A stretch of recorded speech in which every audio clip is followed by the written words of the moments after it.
Bricks ఇంకా EU అనేది అయితే కొత్తవి ఉన్నాయి కదా యూనియన్లు, ఇవి ఫాస్ట్గా గ్రో అవుతున్నాయి. అంటే క్లియర్ కట్గా ఏదైతే అమెరికా ఈ ఈ ఈ వెస్టర్న్ హెగిమోనీ చూపించుకుంటా కంట్రోల్ చేద్దామని చూసింది చూడు, ఇక అవి నడగవి. అది భారత్ రష్యా ఒక జియో పొలిటికల్ డైరెక్షన్ ఇచ్చేటట్టు ఒక మెసేజ్ క్లియర్ కట్గా ఇచ్చేసిండ్రు. అంటే మాస్కోని ఇండియాకు ఇంకా చైనాకు దూరం పెడదామని వెస్టర్న్ హెగిమోనీలు ఎంత చూసినా అది ఎలా అయ్యే పరిస్థితిలో లేదు.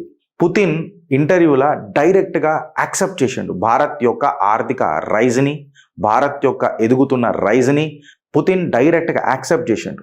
పుతిన్ ఏమన్నాడంటే India is world's third largest economy as far as PPP is concern. అంటే పర్చేస్ పవర్ ప్యారిటీలా భారత్ యుఎస్ఏ చైనా తర్వాత భారతే third largest economy from the perspective of PPP అని చెప్పిండ్రు. ఒక గ్లోబల్ లీడర్, ఒక global power, one of the biggest super power of the world భారత్లో కూర్చొని భారత్లో మాట్లాడుతూ ఏమని అన్నారు, భారత్ రైజింగ్ ఎకానమీ అని మాట్లాడుతుంటే, మేజర్ గ్లోబల్ లీడర్ మాట్లాడుతుంటే భారత్ యొక్క ఎకనామిక్ స్ట్రెంగ్త్ ఏ రకంగా పోతుంది అన్నది ఒకసారి మీరు ఇమాజిన్ చేయండి.